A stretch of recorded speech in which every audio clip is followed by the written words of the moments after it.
Everyone, so welcome back to my YouTube channel science की Pathshala with प्रिया। तो I hope आप सब बहुत अच्छे होंगे, बहुत अच्छे से आप लोग की पढ़ाई भी चल रही होगी।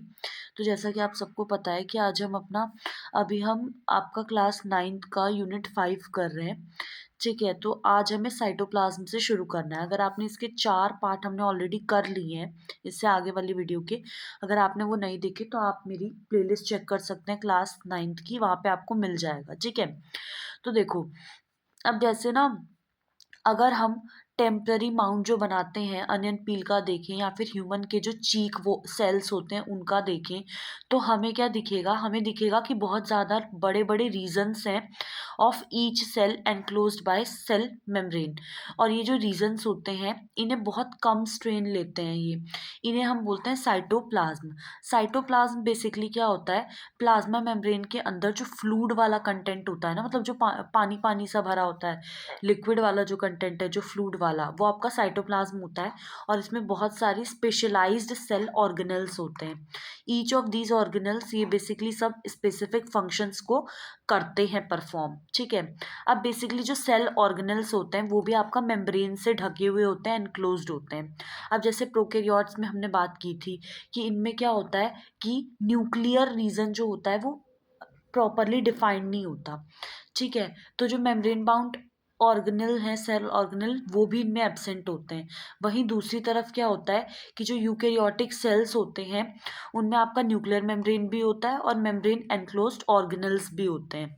अब बेसिकली जो सिग्निफिकेंस है मेम्ब्रेन का, कि मेम्ब्रेन की आखिर क्या इंपॉर्टेंस है, तो वो वहाँ पे can be illustrated with the example of virus. जैसे वायरसेस होते हैं आपके, इनमें कोई भी मेम्ब्रेन नहीं होती, हैंस ये लाइफ के जो करेक्टरिस्टिक है ये वो शो नहीं कर सकते जब तक ये किसी लिविंग बॉडी में एंटर ना हो और उनकी सेल की मशीनरी को लेके मल्टीप्लाई ना करें। मतलब इसके कहने का मतलब क्या है कि अगर वायरस आपके नेचर में है तो वो आपका इनर्ट फॉर्म में होता है, वो एक्टिव तभी होगा जब वो आपके बॉडी में एंटर कर जाएगा। ठीक है, किसी लिविंग बॉडी उसको चाहिए, फिर वो उसकी मशीनरी लेके फिर वो मल्टीप्लाई करना शुरू करेगा।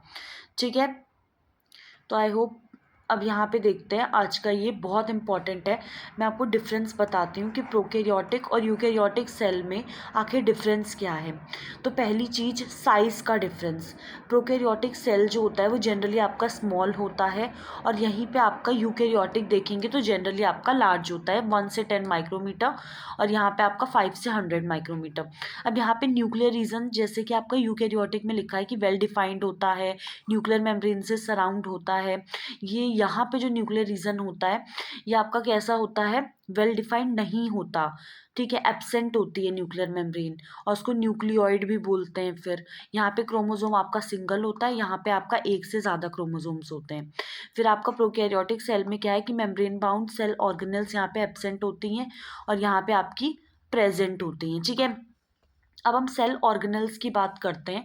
तो हर सेल में मेम्ब्रेन होता है अराउंड इट, जो कि उसके कंटेंट को बाहर के एनवायरनमेंट से अलग रखता है।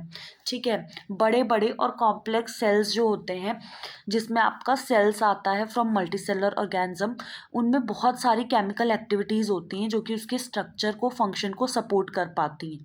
और इन एक्टिविटीज़ को ये एक्टिविटीज़ होती रहें of different kind, separate from each other. ये जो सेल होते हैं ये मेम्ब्रेन बाउंड लिटिल स्ट्रक्चर्स का यूज़ करते हैं जो इनके अंदर ही होती है और इन्हें हम क्या बोलते हैं? ऑर्गेनल्स बोलते हैं। तो this is one of the feature, eukaryotic cell का ये एक फीचर है जो उन्हें प्रोकैरियोटिक सेल से अलग करता है। क्योंकि some of these organelles are visible only, जब हम इलेक्ट्रॉन माइक्रोस्कोप का यूज़ करेंगे कुछ हमें तभी दिखेंगे। हमने आपने प्रीवियस सेक्शंस, अगर आपने पहले वाली वीडियो देखी होगी तो उसमें हमने न्यूक्लियस के बारे में पढ़ा था।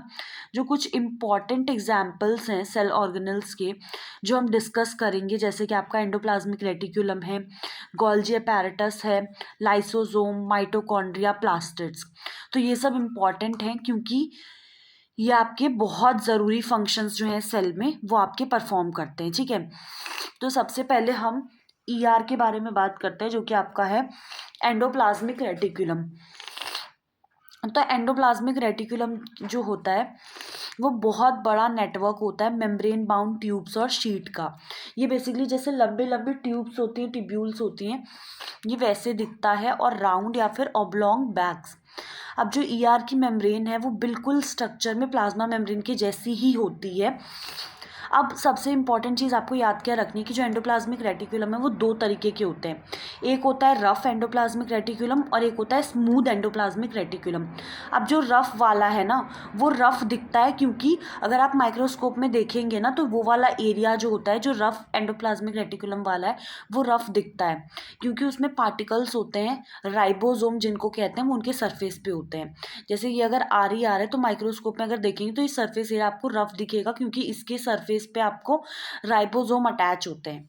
और जो ribosome which are present in all active cell वो आपका प्रोटीन मैन्युफैक्चर का साइट होता है। अब जो प्रोटीन बनते हैं मतलब राइबोसोम जो है वो बेसिकली क्या करते हैं प्रोटीन बनाते हैं और उन प्रोटीन को फिर अलग अलग जगहों में सेल में अलग अलग जगहों पर भेज दिया जाता है उनकी नीड के हिसाब से यूजिंग द ईआर। अब जो स्मूथ एंडोप्लाज्मिक रेटिकुलम होता है ये आपका फैट के मॉलिक्यूल्स और लिपिड्स को बनाने में हेल्प करता है जो कि आपका सेल के फंक्शन के लिए ज़रूरी होते हैं। कुछ यहाँ पे आपको some of these protein and lipids ये आपका सेल मेम्ब्रेन को बनाने में भी हेल्प करते हैं और इस प्रोसेस को हम क्या बोलते हैं membrane biogenesis. Some other protein and lipid function as enzyme and hormone. हालांकि जो ईआर होता है वो अपीयरेंस में अलग अलग सेल में थोड़ा वेरी करता है। It always forms a network system बनाता है। अब ये आपका एनिमल सेल है। अब इसमें आपको ईआर देखना है कि एंडोप्लाज्मिक रेटिकुलम अब यहाँ पे आपको स्मूथ वाला दिख रहा है। ठीक है ये आपको स्मूथ वाला दिख रहा है और यहाँ पे आपको ये रफ वाला दिखाया हुआ है।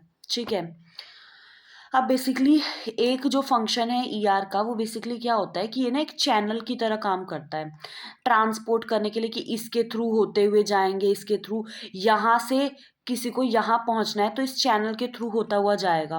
तो ईआर का जो फंक्शन होता है वो चैनल की तरह होता है कि वो मटेरियल को ट्रांसपोर्ट करने में हेल्प करता है between various regions of cytoplasm और between the cytoplasm and the nucleus. तो ईआर का जो फंक्शन होता है वो आपका cytoplasmic framework function as a cytoplasmic framework जो आपको एक सरफेस प्रोवाइड करता है।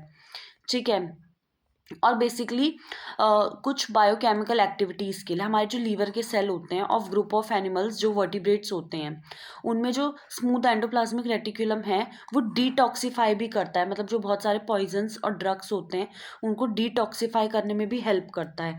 ठीक है तो अब जैसे यहाँ पे आप प्लांट सेल देखो प्लांट सेल में आपको दिखा रखा है या आपका रफ एंडोप्लाज्मिक इसके सरफेस पे देखो दिखा रखा है राइबोसोम अटैच है। स्मूथ वाले को देखो बिल्कुल स्मूथ अपीयरेंस है। ठीक है तो अब मैं नेक्स्ट क्लास में आपको गोल्जी अपैरेटस से हम लोग शुरू करेंगे। तब तक वीडियो पसंद आए तो प्लीज़ चैनल को सब्सक्राइब कर लीजिएगा and thank you so much. अपना ध्यान रखिएगा और पढ़ते रहिए।